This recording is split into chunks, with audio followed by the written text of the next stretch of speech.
அண்மை செய்தியை பார்த்து வருகிறோம். போர் ஒப்பந்தத்தை மீறி இஸ்ரேல் மீது தாக்குதல் நடத்தி ஈரானுக்கு பலமான பதிலடி கொடுக்க வேண்டும் என்று ராணுவத்திற்கு இஸ்ரேல் உத்தரவு பிறப்பித்திருப்பதாக தகவல் வெளியாகியிருக்கிறது. போர் ஒப்பந்தத்தை மீறி இஸ்ரேல் மீது தாக்குதல் நடத்திய ஈரானுக்கு பலமான பதிலடி கொடுக்க வேண்டும் என்று ராணுவத்திற்கு இஸ்ரேல் உத்தரவு பிறப்பித்திருக்கிறது. அது குறித்த செய்தியை அண்மை செய்தியாக நாம் பார்த்து வருகிறோம். போர் ஒப்பந்தத்தை மீறி இஸ்ரேல் மீது தாக்குதல் நடத்தியிருக்கிறது. இஸ்ரேல் ராணுவத்திற்கு அந்நாட்டின் பாதுகாப்புத்துறை அமைச்சர் உத்தரவு ஒன்றை பிறப்பித்துள்ளதாக தகவல் வெளியாகியிருக்கிறது. இது தொடர்பான கூடுதல் தகவல்களை தருகிறார் சிறப்பு செய்தியாளர் யோகேஸ்வரன். யோகேஸ்வரன், இப்ப ஈரானுக்கு பலமான பதிலடி கொடுக்க ஆணை பிறப்பித்திருக்கிறது இஸ்ரேல் என்ற தகவல் வெளியாகியிருக்கிறது. தொடர்பான பின்னணி என்ன? பூர்ணிமா, 12 நாட்களாக ஈரான் இஸ்ரேல் இடையே நீடித்து வந்த மோதல் என்பது ஒரு வழியாக முடிவுக்கு வந்ததாக கருதப்பட்டது அமெரிக்க அதிபர் டிரம்பினுடைய அறிவிப்புக்கு பிறகு.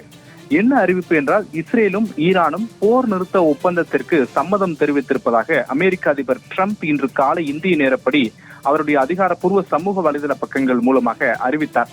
டிரம்பினுடைய அறிவிப்பை தொடர்ந்து ஈரான் மற்றும் இஸ்ரேலிய ஊடகங்களும் இந்த செய்திகளை வெளியிட்டதோடு அந்நாட்டு அரசுகள், அதாவது இஸ்ரேல் மற்றும் ஈரான் உள்ளிட்ட இரு நாடுகள் அரசுகளுமே போர் நிறுத்த ஒப்பந்தத்தை முடிவுக்கு கொண்டு வருகிறார்கள் என்ற செய்தியையும் வெளியிட்டிருந்தாங்க. ஆனா அந்த செய்தி வெளியிடப்பட்டு 2 மணி நேரங்கள்ல வடக்கு இஸ்ரேலை மையமாக கொண்டு ஈரான் வான்வெளி தாக்குதல் நடத்தியதாகவும் தொடங்கியதாகவும் ஈரான் பாதுகாப்பு படையினர் குற்றம் சாட்டி ஏர் சைரன் என்பது ஒலிக்கப்படுவதாகவும் மக்கள் பாதுகாப்பான இடங்கள்ல இருக்க வேண்டும் என்று இஸ்ரேலிய பாதுகாப்பு படை அவருடைய அதிகாரப்பூர்வ வலைதளங்கள்ல இந்த எச்சரிக்கை பதிவுகளை வெளியிட்டிருந்தாங்க.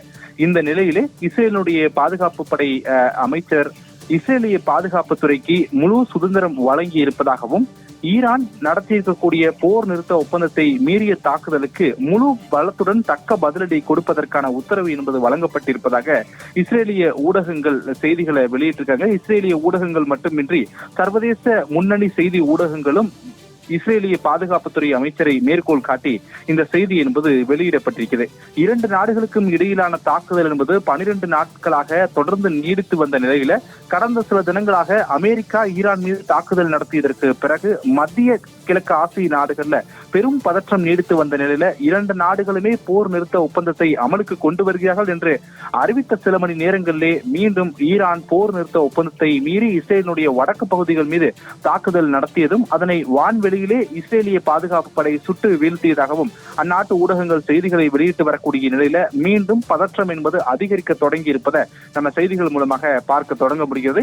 இஸ்ரேலினுடைய வடக்கு பகுதிகள் பெரும்பாலான இடங்கள்ல தற்போது இந்த அபாய ஒளி என்பது எழுப்பப்பட்டு வரக்கூடிய நிலையில் ஈரானுடைய தெஹ்ரானை நோக்கி இஸ்ரேல் அடுத்த ஏவுகணை தாக்குதல்களை நடத்துவதற்கு ஆயத்தமாகி வருகிறார்கள் என்ற செய்திகளையும் இஸ்ரேலிய ஊடகங்கள் வழங்கக்கூடிய செய்திகள் மூலமாக நாம் தெரிந்து கொள்ள முடிகிறது. பூர்ணிமா, தகவல்களை வழங்கியமைக்கு நன்றி யோகேஸ்வரன்.